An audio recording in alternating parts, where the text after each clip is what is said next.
भारत ने अमेरिका के आगे नाक रगड़ने से साफ इनकार कर दिया है, जिसके बाद पुतिन खुशी से नाचेंगे और रूस में जश्न मनेगा। कुछ समय पहले नाराज भारत को मनाने के लिए अमेरिका ने स्पेशल डिनर अरेंज किया था, लेकिन शायद वह भूल गया था कि रूस ने भारत के लिए यह डिनर 1971 में ही अरेंज कर दिया था। दोस्तों, G20 के समय ही भारत ने अमेरिकी राष्ट्रपति को गणतंत्र दिवस पर आमंत्रित किया था, लेकिन उसके बाद बताया जा रहा है कि भारत ने बाइडेन को बुलाने के लिए एक बार भी फॉलो अप कॉल नहीं किया।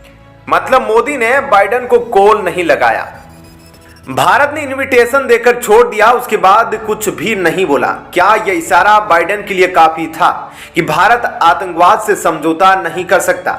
जी हां दोस्तों, अब यह साफ तौर पर देखा जा सकता है कि भारत और अमेरिका के बीच रिश्तों में तनाव आ चुका है। इसलिए कहा जाता है कि भारत का हमेशा से रूस इकलौता विश्वसनीय मित्र है। भारत ने अमेरिका को दिखा दिया कि आतंकवाद पर आपका दोहरा चरित्र हमारे सामने नहीं चलेगा। गुरपवंत सिंह पन्नू भारतीय अखंडता के लिए आतंकवादी है जिसे आपने पनाह दी है। यह ना तो भारत को बर्दाश्त होगा, ना ही एक सच्चे लोकतंत्र को। हाल ही में FBI के प्रमुख भारत आए थे, लेकिन बताया जा रहा है कि गृह मंत्री ने उनसे मिलने से साफ मना कर दिया था, जिसका मतलब यही था कि अगर आप हमारे आतंकियों को सुरक्षा देंगे तो फिर हमारी आपसे कोई गहरी बातचीत नहीं होगी। और अब भारत एक बार फिर से सख्त हो गया है, जिसके बाद अंदाजा लगाया जा रहा है कि भारत अपनी सुरक्षा के लिए कभी नाटो में शामिल नहीं होगा, बल्कि हमेशा से ही रूस से दोस्ती निभाते रहेगा। आप में से बहुत लोग हमारे पिछले वीडियो के कमेंट में कह रहे थे कि चीन के खिलाफ युद्ध में सिर्फ नाटो ही भारत को बचा सकता है, लेकिन मेरे अनुसार यह आपकी गलतफहमी है। अमेरिका और पश्चिमी देश चीन के खिलाफ भारत की रक्षा के लिए कभी इतनी दूरी तय करके नहीं आएंगे। आज आप सभी ने यूक्रेन का हाल देखा है, वह भी नाटो में शामिल होना चाहता था, जिसके कारण भीषण युद्ध झेल रहा है। उसके काफी हिस्सों पर कब्जा हो चुका है, लेकिन पश्चिमी देश सिर्फ अपने हथियार बेचने में लगे हैं। हाल ही में यूक्रेन का जिक्र करते हुए रूस के राष्ट्रपति व्लादिमीर पुतिन ने कहा कि यूक्रेन पश्चिमी देशों के टुकड़ों पर जी रहा है। पश्चिमी देश लगातार उसे मदद भेज रहे हैं, हथियार दे रहे हैं, लेकिन यह सच्चाई एक दिन रुक जाएगी। पश्चिमी देशों ने इस बात की पूरी कोशिश की है कि रूस और यूक्रेन में कभी अच्छे रिश्ते न बन पाए। यूक्रेन में शांति तब होगी जब हम अपने मकसद को पूरा कर लेंगे।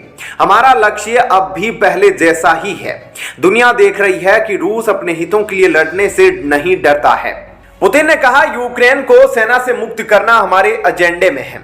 यूक्रेन शांति पर बात नहीं करना चाहता है, इसलिए हम मिलिट्री एक्शन ले रहे हैं। उनके राजनेता लापरवाही के साथ अपने ही सैनिकों को बर्बाद कर रहे हैं। यूक्रेन खुद ही अपनी बर्बादी का रास्ता बना रहा है। हम अब तक यूक्रेन में हजारों टैंकों को तबाह कर चुके हैं। पुतिन ने आगे कहा कि रूस शांति के लिए तैयार है, लेकिन पश्चिमी देश ऐसा बर्ताव करते हैं जैसे उन्हें इस बारे में कुछ नहीं पता।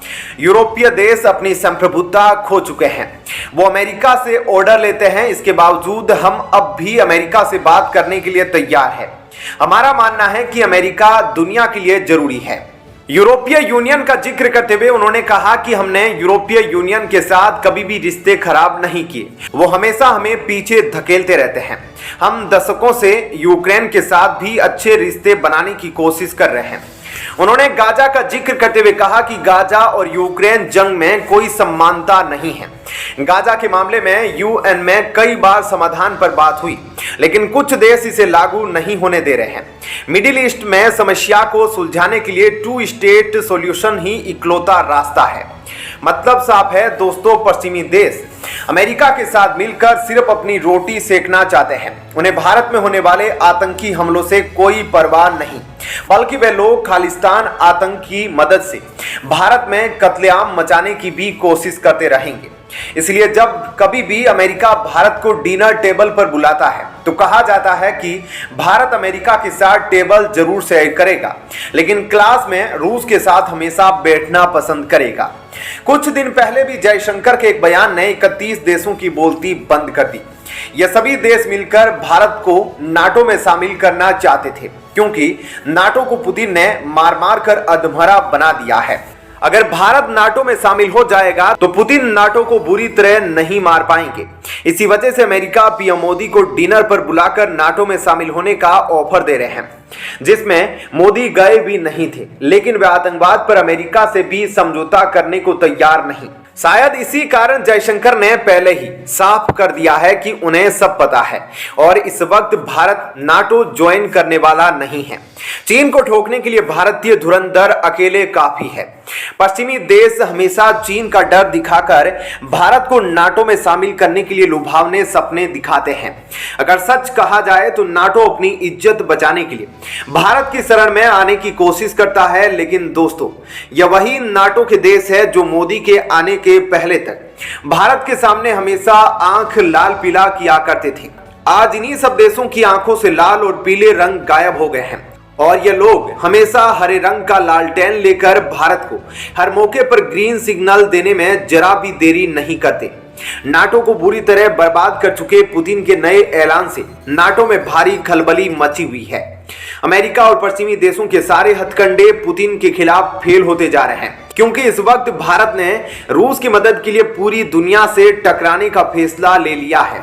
शायद इसी कारण अमेरिका पहले मोदी को डिनर पर बुलाया और अब पन्नू का मामला उठाकर भारत को डराने धमकाने की कोशिश कर रहा है।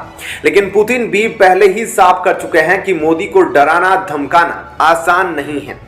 पश्चिमी देशों के इशारों पर नाचने वाले सऊदी अरब को पुतिन और भारत ने ऐसा नाच नचाया है कि उसकी अर्थव्यवस्था तबाह हो गई है। पूरे अमेरिका में इस वक्त मोदी मोदी के नाम का माला जपी जा रही है। उनकी लोकप्रियता को कमजोर करने के लिए अमेरिका ने जानबूझकर आतंकी पन्नू को अपना मसीहा बना लिया। मोदी ने यह भी दिखा दिया है कि वह अमेरिका के तलबे चाटने वाले प्रधानमंत्रियों में से नहीं है। एक बार इनविटेशन दे दिया, आना है तो आओ, नहीं तो भाड़ में जाओ। तेल लगाने की परंपरा मोदी की कूटनीति में नहीं है। शायद इसी कारण बौखलाकर बाइडेन गणतंत्र दिवस पर भारत नहीं आने का फैसला किए हैं। लेकिन जो बाइडेन मोदी की ताकत को नजरअंदाज नहीं कर सकते, क्योंकि उन्होंने कुछ दिन पहले खुद स्वीकार किया था कि दुनिया में मोदी से बड़ा संकट मोचन पैदा नहीं हुआ। कोविड के दौरान यूनाइटेड नेशन ने भारत के द्वारा किए गए कार्यों को अद्भुत और अतुलनीय करार दे दिया था। इस पूरी अपडेट और विश्लेषण पर आप अपनी राय नीचे कमेंट में जरूर लिखें। जल्द मिलते हैं एक और नई अपडेट के साथ। चैनल को सब्सक्राइब कर लीजिए ताकि आप सभी तक नेक्स्ट वीडियो आसानी से पहुंच सके। वीडियो अंत तक देखने के लिए धन्यवाद। जय हिंद।